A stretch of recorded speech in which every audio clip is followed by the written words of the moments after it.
Hello ನಮಸ್ಕಾರ.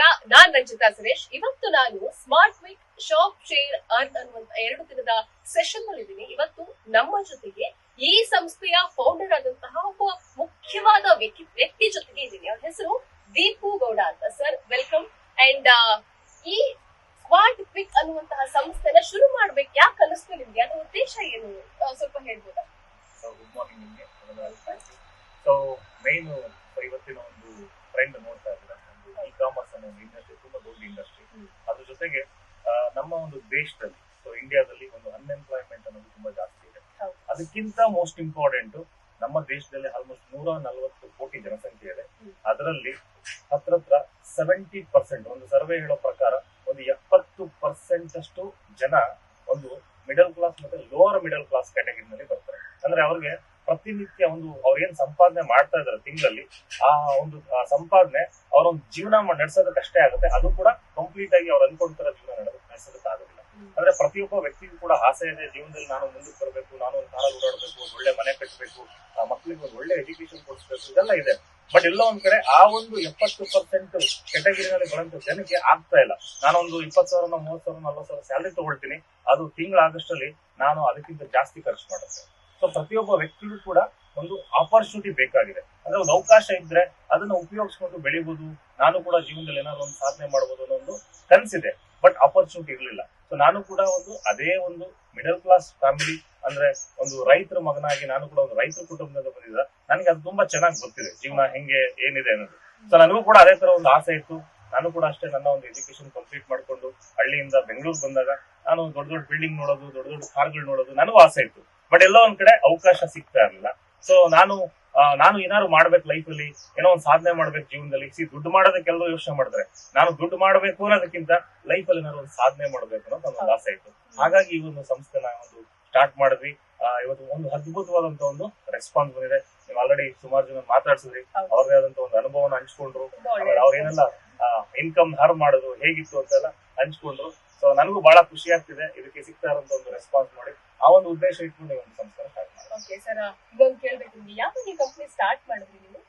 So almost ಈ ಒಂದು ನನ್ನ ಒಂದು ಜರ್ನಿ ತಗೊಂಡ್ರೆ, ಈ ಒಂದು ಕಂಪನಿ ಅಂದ್ರೆ ಈ ಒಂದು ಇಂಡಸ್ಟ್ರಿಗೆ ನಾನು ಬಂದು ಆಲ್ಮೋಸ್ಟ್ 10 ವರ್ಷ ಕಂಪ್ಲೀಟ್ ಆಯ್ತು. ಅದರಲ್ಲಿ ಇವಾಗ ಒಂದು ಸ್ಮಾರ್ಟ್ ವೀಕ್ ಅನ್ನೋ ಒಂದು ಬ್ರಾಂಡ್ ಅನ್ನ ಈಗ ರೀಸೆಂಟ್ ಆಗಿ ನಾವು ಲಾಂಚ್ ಮಾಡಿದ್ವಿ. ಒಂದು 8-9 ತಿಂಗಳಾಯ್ತು. ಅದ್ರ ಹಿಂದೆ ನಮ್ದು ಆಲ್ರೆಡಿ ಇ ಕಾಮರ್ಸ್ ಅಲ್ಲಿ ನಮ್ದೇ ಆದಂತ ಒಂದು ಎಕ್ಸ್ಪೀರಿಯನ್ಸ್ ಇದೆ. ಲಾಸ್ಟ್ ಆಲ್ಮೋಸ್ಟ್ 10 ವರ್ಷದಿಂದ ಸೇಮ್ ಇಂಡಸ್ಟ್ರಿನಲ್ಲಿ ಒಂದು ಜರ್ನಿ ತಗೊಂಡ್ ಬಂದ್ವಿ. ಸೊ ನೋಡಿ, ಯಾವುದೇ ಒಂದು ಸಂಸ್ಥೆ ಒಂದೇ ದಿನದಲ್ಲಿ ದೊಡ್ಡದಾಗೋದಕ್ಕಾಗೋದಿಲ್ಲ.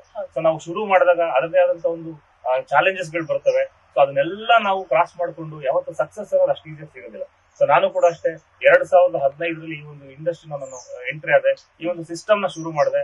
ಅವಾಗ ತುಂಬಾ ಜನ ನಂಬ್ತಾ ಇರ್ಲಿಲ್ಲ, ಇದು ಕಂಪ್ನಿ ಮುಳುಗೋಗ್ಬಿಡುತ್ತೆ, ಓಡೋಗ್ಬಿಡ್ತಾರೆ, ಜನಕ್ಕೆ ಮೋಸ ಆಗುತ್ತೆ, ಹೀಗೆ ಅದೆಲ್ಲ ಮಾತಾಡ್ತಾ ಇದ್ರು. ಬಟ್ ನಾನು ಯಾವ್ದಕ್ಕೂ ತಲೆ ಕೆಡಿಸ್ಕೊಳಕ್ ಹೋಗಿಲ್ಲ. ಸೊ ನಾನು ಏನ್ ಅನ್ಕೊಂಡಿದ್ದೆ, ನನ್ನ ಒಂದು ಗುರಿ ಏನಿದೆ, ನನ್ನ ಒಂದು ವಿಷನ್ ಏನಿದೆ, ಅದನ್ನ ಪ್ರಯತ್ನ, ಸೊ ಬಿದ್ರು ಕೂಡ ಯಾವತ್ತೂ ಕೂಡ ಕಾನ್ಫಿಡೆನ್ಸ್ ನ ಕಳ್ಕೊಂಡಿಲ್ಲ. ಸೊ ನಾನು ಎಷ್ಟು ಸಕ್ಸಸ್ ಆದಾಗ ಎಷ್ಟು ಖುಷಿ ಪಡ್ತೀವೋ, ಬಿದ್ದಾಗ ಅದಕ್ಕಿಂತ ಡಬಲ್ ಖುಷಿ ಪಡ್ತೀನಿ. ಏನಕ್ಕೆ ಅಂತಂದ್ರೆ ಬಿದ್ದಾಗ್ಲೇ ನನ್ನ ಸ್ಟ್ರೆಂತ್ ಏನು ಅಂತ ಗೊತ್ತಾಗುತ್ತೆ. ಹಾಗಾಗಿ ಪ್ರತಿ ಒಂದು ಸ್ಟೇಜ್ ಅಲ್ಲೂ ಈ ಒಂದು ಕಂಪ್ನಿನ ಈ 10 ವರ್ಷ ಜರ್ನಿನಲ್ಲಿ ಯಾವುದೇ ಒಂದು ಚಾಲೆಂಜಸ್ ಬಂದ್ರು ಕೂಡ, ಸೊ ಎಲ್ಲೂ ಕೂಡ ಈ ಒಂದು ಕಂಪ್ನಿ ತುಂಬಾ ಜನ ಮಾತಾಡೋರು ಓಡೋಗ್ಬಿಡ್ತಾರೆ ಅಂತ. ಸೊ 10 ವರ್ಷ ಒಂದು ಸಕ್ಸಸ್ಫುಲ್ ಜರ್ನಿ ಕಂಪ್ಲೀಟ್ ಮಾಡಿ ಇವತ್ತು ಒಂದು ಹೊಸ ರೀತಿನಲ್ಲಿ ಸ್ಮಾರ್ಟ್ ವೀಕ್ ಒಂದು ಹೊಸ ಚೇಂಜಸ್, ಸಾಕಷ್ಟು ಒಂದು ಹೊಸ ಸರ್ವಿಸಸ್ ನ ಆಡ್ ಮಾಡಿದೀವಿ. ಪ್ರತಿಯೊಬ್ಬ ವ್ಯಕ್ತಿಗೂ ಕೂಡ ಇಲ್ಲಿ ಯಾವುದೇ ತರ ಏನೋ ಒಂದು ಇನ್ವೆಸ್ಟ್ಮೆಂಟ್ ಮಾಡಬೇಕು, ನಾನೇನೋ ಒಂದು ಮಾರ್ಕೆಟಿಂಗ್ ಮಾಡಬೇಕು, ಪ್ರಾಡಕ್ಟ್ಸ್ ಮಾರ್ಬೇಕು, ಆ ತರದ್ ಏನೂ ಇಲ್ಲ. ಹೊರಗಡೆ ನಾವು ಏನು ಸರ್ವಿಸಸ್ ನ ಯೂಸ್ ಮಾಡ್ತಿದ್ವಿ, ಅದೇ ಸರ್ವಿಸಸ್ ನಮ್ಮ ಸ್ಮಾರ್ಟ್ ವೀಕ್ ಅಲ್ಲಿ ಇದೆ. ಸೊ ಪ್ರತಿಯೊಬ್ಬ ವ್ಯಕ್ತಿ ದಿನ ಬೆಳಗ್ಗೆ ಗ್ರಾಸರೀಸ್ ಇರ್ಬೋದು, ಮೆಡಿಸಿನ್ಸ್ ಇರ್ಬೋದು, ಫ್ಯಾಷನ್ ಪ್ರಾಡಕ್ಟ್ ಗಳಿರ್ಬೋದು, ಹೋಮ್ ಅಪ್ಲೈನ್ಸಸ್ ಪ್ರಾಡಕ್ಟ್ ಗಳಿರ್ಬೋದು, ಅಂಡ್ ಯುಟಿಲಿಟಿ ಬಿಲ್ಸ್ ಇರ್ಬೋದು, ಈ ತರದ್ ನಾವ್ ಏನ್ ಮಾಡ್ತಿದೀವಿ ಅದನ್ನೇ ನಮ್ಮಲ್ಲಿ ಮಾಡಿದ್ರೆ ಮಾಡಂತ ಪ್ರತಿ ₹1 ಖರ್ಚಲ್ಲೂ ಒಂದು ಕ್ಯಾಶ್ ಬ್ಯಾಕ್ ಇರುತ್ತೆ. ಅಷ್ಟು ಒಂದು ಸಿಂಪಲ್ ಆಗಿರೋಂತ ಒಂದು ಬಿಸ್ನೆಸ್. ಸೊ ಇದು ಎಲ್ಲಾ ವ್ಯಕ್ತಿಗೂ ಕೂಡ ಯೂಸ್ ಆಗಂತ ಒಂದು.